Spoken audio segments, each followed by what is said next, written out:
ഏതു നിമിഷവും അത് സംഭവിച്ചേക്കാം. പശ്ചിമേഷ്യൻ കടലിൽ യുദ്ധകാഹളം മുഴങ്ങിക്കഴിഞ്ഞു. ചർച്ചയ്ക്ക് തയ്യാറാവുക അല്ലെങ്കിൽ ആക്രമണം നേരിടുക.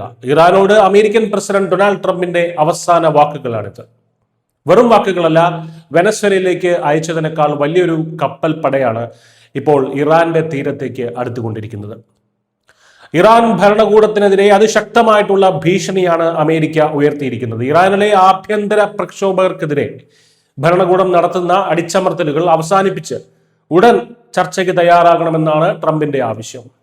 ഇതിന് വഴങ്ങിയില്ല എന്നുണ്ടെങ്കിൽ മുൻപത്തെക്കാൾ വലിയ പ്രഹരശേഷിയുള്ള ആക്രമണം നേരിടേണ്ടി വരുമെന്നും ട്രംപ് ട്രൂത്ത് സോഷ്യലിലൂടെ മുന്നറിയിപ്പ് നൽകി. US നേവിയുടെ അഭിമാനമായിട്ടുള്ള USS എബ്രഹാം ലിങ്കൺ എന്ന വിമാനവാഹിനി കപ്പലിന്റെ നേതൃത്വത്തിലുള്ള വൻ സന്നാഹം ഇന്ത്യൻ മഹാസമുദ്രം വഴി ഇറാനെ ലക്ഷ്യമാക്കി നീങ്ങുകയാണ്. ദക്ഷിണ ചൈന കടലിൽ നിന്നുമാണ് ഈ കപ്പൽ പടയെ അടിയന്തരമായി പശ്ചിമേഷ്യയിലേക്ക് തിരിച്ചുവിട്ടത്. 5000-ലധികം നാവികർ, അത്യാധുനിക F-35 യുദ്ധവിമാനങ്ങൾ, ഗൈഡഡ് മിസൈൽ ഡിസ്ട്രോയറുകൾ എന്നിവയടങ്ങുന്ന ഒരു വൻ പട തന്നെയാണത്. വെനസ്വേലയിൽ വിന്യസിച്ചതിനേക്കാൾ വലിയ സന്നാഹമാണിതെന്ന് ട്രംപ് എടുത്തു പറയുന്നു. മുമ്പ് ഇറാന്റെ ആണവ കേന്ദ്രങ്ങൾക്ക് നേരെ അമേരിക്ക നടത്തിയ ഓപ്പറേഷൻ മിഡ് നൈറ്റ് ഹാമർ, നമുക്ക് എല്ലാവർക്കും ആ ഓപ്പറേഷൻ ഓർമ്മയുണ്ട്. അത്തരത്തിലുള്ള ആ ഒരു മിഡ് നൈറ്റ് ഹാമർ എന്ന ഓപ്പറേഷൻ എന്ന ആക്രമണത്തെ ഓർമ്മിപ്പിച്ചുകൊണ്ടാണ് ട്രംപിന്റെ പുതിയ ഭീഷണി. ആവശ്യമെങ്കിൽ അതിവേഗത്തിലും കൃത്യതയോടെയും ദൗത്യം പൂർത്തിയാക്കാൻ തങ്ങളുടെ നാവികസേന സജ്ജമാണെന്നും അദ്ദേഹം വ്യക്തമാക്കി. ഈ യുദ്ധഭീഷണിയുടെ മൂലകാരണം ഇറാനിലെ ആഭ്യന്തര പ്രശ്നങ്ങൾ തന്നെയാണ്. ഡിസംബർ മുതൽ ഇറാനിൽ തുടരുന്ന സർക്കാർ വിരുദ്ധ പ്രക്ഷോഭങ്ങളിൽ ഇതിനകം 5000-ലധികം പേർ കൊല്ലപ്പെട്ടതായാണ് മനുഷ്യാവകാശ സംഘടനകളുടെ റിപ്പോർട്ടുകൾ. പ്രക്ഷോഭകരെ ഇറാൻ ഭരണകൂടം ക്രൂരമായി അടിച്ചമർത്തുന്ന സാഹചര്യത്തിലാണ് സൈനിക നടപടിക്ക് ഒരുങ്ങുന്നതെന്ന് അമേരിക്ക പറയുന്നു. എന്നാൽ ഭീഷണിയുടെ നിഴലിൽ നിന്നുകൊണ്ട് ചർച്ച സാധ്യമല്ല എന്നാണ് ഇറാന്റെ നിലപാട്.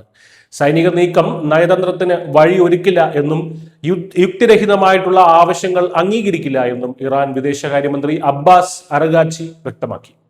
സാഹചര്യം ഇപ്പോൾ അതീവ സങ്കീർണമാണ്. അമേരിക്കയുടെ ഭീഷണിക്ക് മുന്നിൽ മുട്ടുമടക്കില്ല എന്നും അതിർത്തി ലംഘിച്ചാൽ പൂർണ്ണ തോതിലുള്ള യുദ്ധമുണ്ടാകുമെന്നും ഇറാന്റെ റവല്യൂഷണറി ഗാർഡ് IRGC മുന്നറിയിപ്പ് നൽകി കഴിഞ്ഞു. മാത്രമല്ല, ഇറാനെ ആക്രമിക്കാൻ അയൽ രാജ്യങ്ങൾ തങ്ങളുടെ മണ്ണോ ആകാശമോ ജലപാതയോ അമേരിക്കയ്ക്ക് വിട്ടു നൽകിയാൽ അവരെയും ശത്രുക്കളായി കണക്കാക്കുമെന്ന് ഇറാൻ കമാൻഡർമാർ പ്രഖ്യാപിച്ചിട്ടുണ്ട്.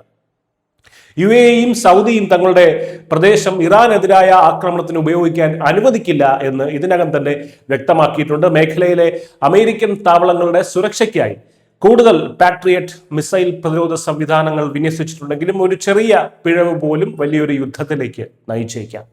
യുദ്ധം ഒഴിവാക്കാൻ ഇറാൻ പ്രസിഡന്റ് മസൂദ് പെസഷ്കിയാൻ അയൽ രാജ്യങ്ങളുമായി ബന്ധപ്പെടുന്നുണ്ടെങ്കിലും സമാധാന ശ്രമങ്ങൾ എത്രത്തോളം ഫലം കാണുമെന്ന് കണ്ടു തന്നെ അറിയേണ്ട ഒരു കാര്യമാണ്. ചുരുക്കത്തിൽ, പേർഷ്യൻ ഉൾക്കടലിൽ വിമാനവാഹിനി കപ്പലുകൾ നങ്കൂരമിടുമ്പോൾ ലോകം ഉറ്റുനോക്കുന്നത് വാഷിംഗ്ടണിലേക്കും ടെഹ്റാനിലേക്കുമാണ്. നയതന്ത്രത്തിന്റെ വാതിലുകൾ കൊട്ടിയടയ്ക്കപ്പെട്ടാൽ വരാനിരിക്കുന്നത് വിനാശകരമായ ഒരു ഏറ്റുമുട്ടൽ തന്നെയായിരിക്കും.